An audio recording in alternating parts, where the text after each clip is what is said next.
Olá, pessoal, tudo bem? Hoje a nossa aula vai ser sobre o gestor escolar e a gestão participativa.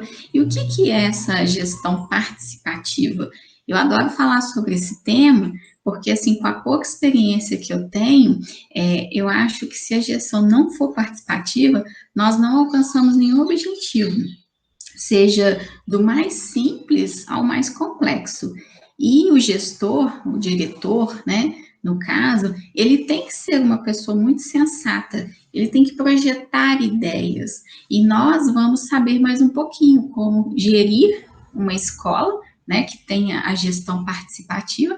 E também nós vamos ver os estilos de liderança, que faz grande diferença para essa gestão participativa. A escola, ela é o lugar da promoção dos saberes e a tarefa principal, né, da escola é o desenvolvimento das capacidades cognitivas, sociais e morais, além de ter um currículo com cidadania participativa para que os objetivos atendam às expectativas. E para efetivação dessas capacidades, a democratização ela é a chave.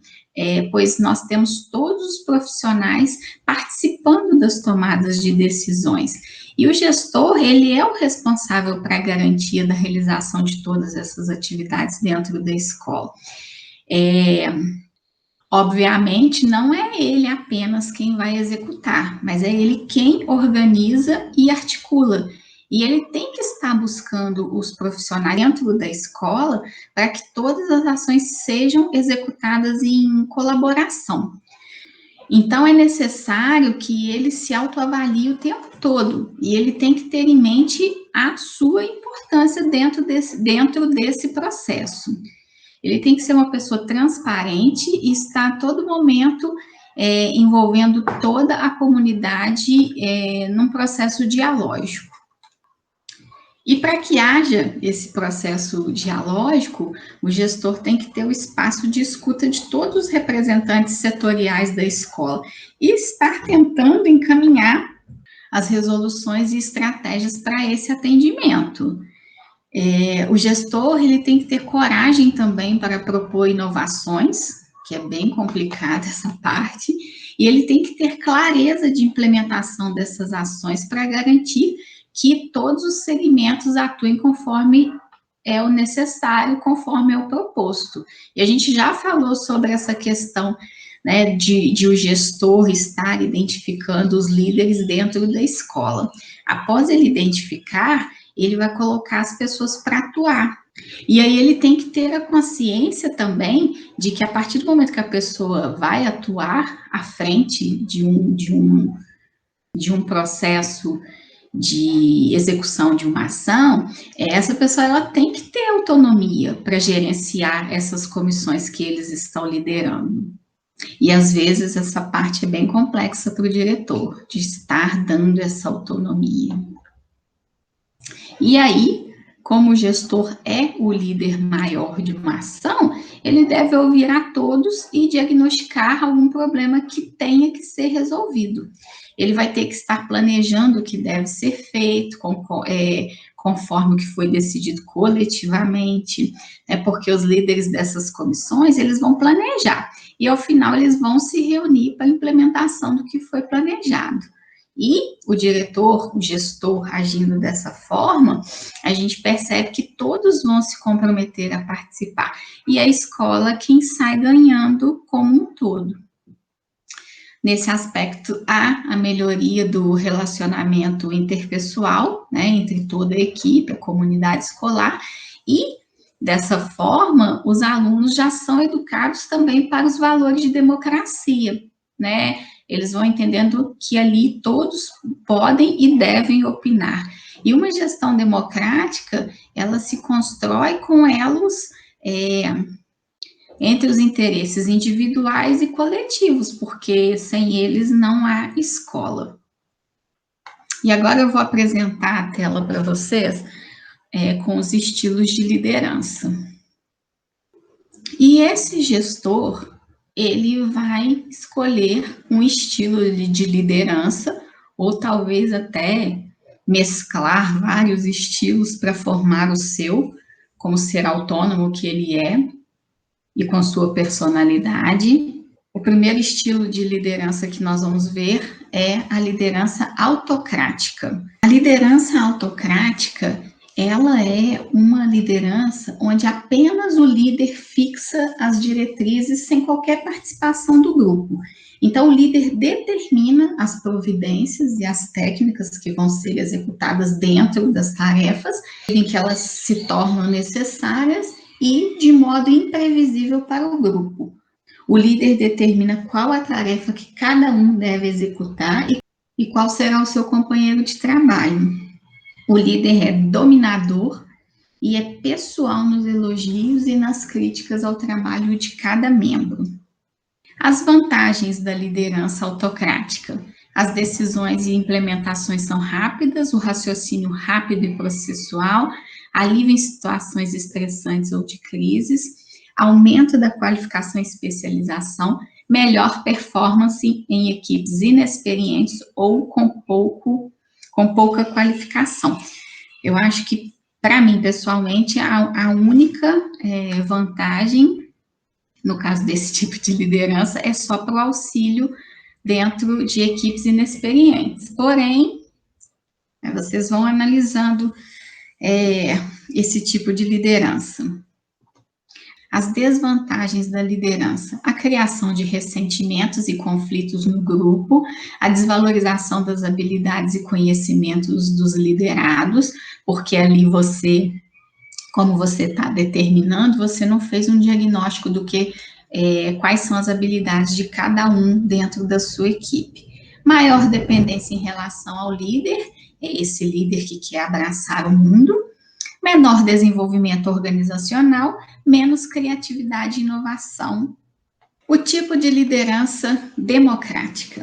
As diretrizes, elas são debatidas pelo grupo, estimulado e assistido pelo líder. O próprio grupo que vai esboçar as providências e as técnicas que serão utilizadas, né, para atingir o alvo da ação, e vai sempre solicitar o aconselhamento técnico ao líder, quando necessário. Aí, o líder vai estar sugerindo 2 ou mais alternativas para o grupo escolher. As tarefas ganham novas perspectivas com os debates. A divisão das tarefas também vai ficar a critério do próprio grupo e cada membro tem a liberdade de escolher os seus companheiros de trabalho.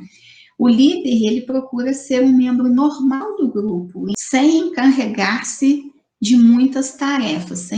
O líder é objetivo e ele limita-se aos fatos em suas críticas e elogios. As vantagens da liderança democrática: o aumento da satisfação e confiança de toda a equipe, comprometimento, as decisões são mais assertivas e robustas, há o aumento do conhecimento compartilhado, da inovação e criatividade e a visão de futuro compartilhada. As desvantagens da liderança democrática é a perda na velocidade das decisões. Eu não concordo, porque se você liderar bem a equipe, essa velocidade pode ser ajustada. Nem sempre a melhor ideia vence, realmente, porque às vezes o que você quer como líder não vai ser o que os demais vão escolher. As decisões com pouco embasamento, também não concordo, porque você também pode ir argumentando para que haja embasamento, sim. Desconforto por parte dos subordinados, também não concordo muito, porque você observando qualquer situação de desconforto, é o que eu falei na outra aula, você tem que estar tendo a habilidade de estar resolvendo todos os problemas. Agora nós vamos passar para a liderança liberal. A abordagem da liderança liberal é que há uma liberdade completa para as decisões grupais ou individuais com participação mínima do líder. A participação do líder é mais para estar esclarecendo que poderia fornecer informações desde que a equipe o peça. Tanto a divisão das tarefas como a escolha dos companheiros fica totalmente a cargo do grupo. E há absolutamente falta de participação do líder. O líder não faz nenhuma tentativa de avaliar ou regular o curso dos acontecimentos e ele somente faz comentários irregulares sobre as atividades dos membros quando perguntado também. Aí as vantagens da liderança liberal seria maior autonomia e independência dos liderados, né, do grupo, aumento da motivação dos subordinados e aumento da especialização. É complicado, porque o líder liberal, ele acaba que sendo um líder ausente. Ele só age quando solicitado.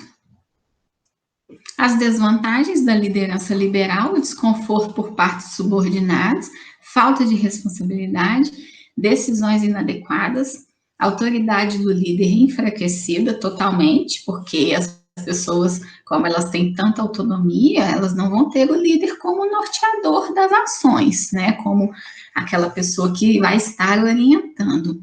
E as confusões de papéis e responsabilidades. Aí você tem todo tipo de pessoa dentro da sua equipe, então essa liberdade pode estar gerando algum tipo de transtorno. E agora nós vamos falar sobre a liderança situacional. E aí, dentro da liderança situacional, nós temos os estilos de liderança, né, que é o direcionador, o orientador, o apoiador e o delegador. E aí, dentro do estilo direcionador, nessa abordagem, o líder ele deve ensinar ao colaborador como executar suas tarefas e acompanhar o desenvolvimento delas até a conclusão, né? Até que o profissional tenha plena confiança para estar executando essa tarefa sozinho. O orientador, nesse caso, o líder tem o papel de estar orientando, né? Uma pessoa que mostra a tarefa ao colaborador, explica sua importância, vai estar contribuindo com novas ideias, ensinando sempre que necessário e motivando de modo que a execução seja conforme o planejado. O apoiador, aí o apoio do líder é fundamental para que o colaborador adquira confiança, né, busca crescimento e desenvolva suas habilidades de forma contínua. Assim, o líder apoia sem precisar supervisionar o seu liderado, pois ele consegue desempenhar seu trabalho sem tantas interferências. E já a parte do delegador, o líder situacional, ele consegue delegar o trabalho sem precisar acompanhar seus colaboradores de perto, pois ele tem autonomia e liberdade para trabalhar e muitas vezes até autoridade para tomar decisões e fazer mudanças.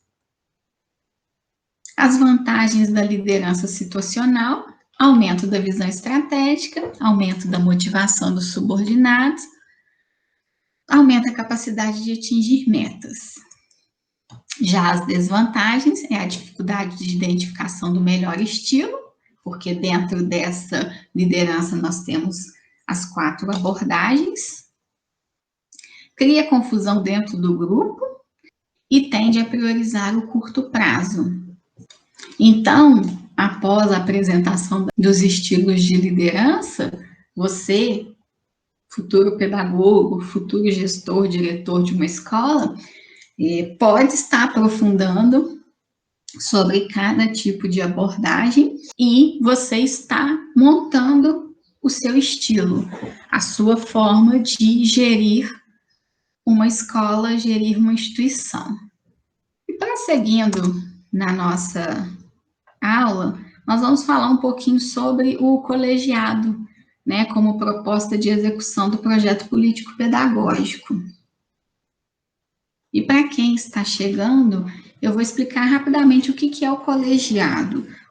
O colegiado escolar, ele é um órgão da escola composto pelos representantes da comunidade escolar. Comunidade escolar é todos que participam da escola, ou seja, pais, professores, os funcionários administrativos, os alunos e os dirigentes. Então, dentro de cada segmento, você tem o representante, às vezes 1 ou 2 membros, normalmente é sempre o titular e o suplente. Por exemplo, eu tenho o pai, o representante pai, que é o titular, e tenho o que é o suplente. Se o pai titular não puder participar da reunião do colegiado, o suplente comparece e assim sucessivamente. E a função do colegiado é a deliberação de questões políticas, pedagógicas, administrativas e financeiras. O colegiado é quem analisa todas as ações de implementação dentro da escola, como, por exemplo, demandas educacionais, uma necessidade de compra, de onde que vai tirar recurso para estar adquirindo algum material. Eles participam também da aprovação do calendário escolar, do PPP, enfim, o colegiado é uma instância de acompanhamento, discussão e deliberação para uma cultura participativa dentro da escola.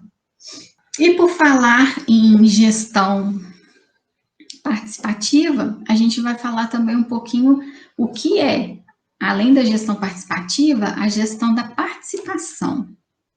Então, assim, para a escola se organizar, nós devemos atender a duas necessidades: a participação na gestão enquanto requisito democrático e a gestão da participação como requisito técnico.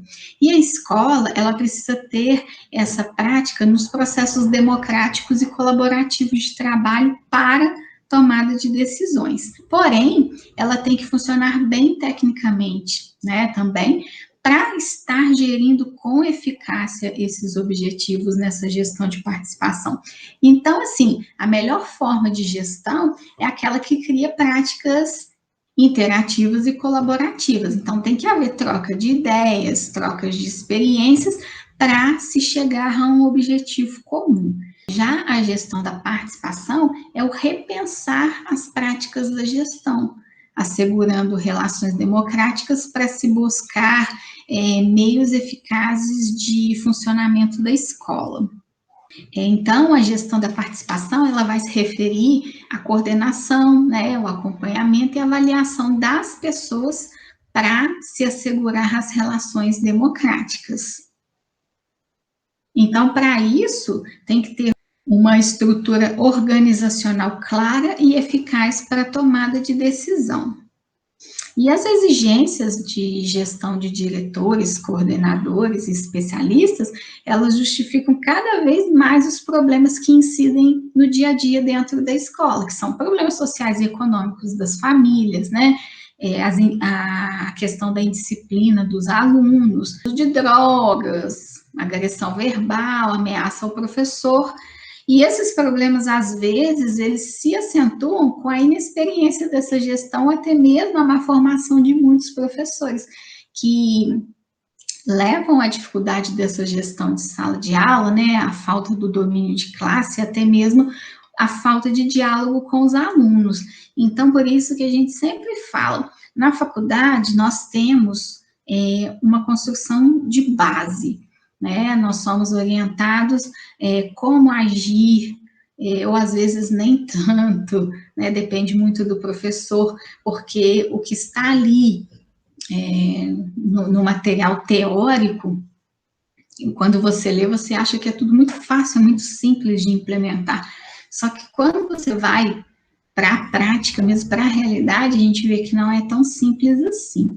Então, eu tenho a minha base na minha faculdade, porém eu tenho que buscar mais conhecimento e estar também se espelhando em alguma pessoa que você considera um bom líder, um bom formador de opinião, porque se você não tiver uma pessoa para ser o seu ídolo, vamos dizer assim, dificulta bastante. Eu tenho, né, tem alguns anos de carreira, eu tenho as minhas ídolas, vamos dizer assim, que você observa e você aprimora aquela prática daquela pessoa para você estar desenvolvendo seu trabalho. Obviamente, com embasamento teórico. O embasamento teórico é importante, mas mais importante mesmo é você utilizar aquele seu embasamento teórico numa prática consistente. E para isso tudo se resolver, a gente só não pode pensar em mudanças curriculares, metodológicas, né? A gente tem que pensar na organização do trabalho escolar para que sejam articuladas práticas para uma sólida estrutura organizacional. Então, assim, a gente pensar no gestor, né, no diretor como líder que conduz, porém também nós temos que pensar que ele tem que contar com o auxílio e a participação de todos os membros da comunidade escolar. Aquele tipo de gestor que não tem uma liderança democrática, não pratica a gestão democrática, eu acredito que ele tenha problemas muito maiores do que o diretor que utiliza dessa prática, porque quando você é democrático, todos participam, então você tem a colaboração de todos. Mas aí já vai de cada um, é o que a gente falou em outras aulas também, a questão do ego, né? O profissional ele chega num patamar de carreira, então já mistura as coisas, confundem, só que ele tem que pensar que é um período, principalmente na escola pública, você está diretor, daqui a pouco você vai retornar ao seu cargo de origem, então, nesse período, faça um bom trabalho, né? Crie vínculos, laços, seja uma pessoa querida de toda a comunidade escolar e não aquela pessoa que tem o ego inflado, que apenas quer mandar e desmandar. E não vai ter objetivo nenhum, vai colher fruto nenhum de uma gestão dessa forma. Então é isso, a nossa aula de hoje, um resuminho para vocês. Qualquer dúvida que vocês tiverem, entre em contato comigo, ok? Um abração para vocês.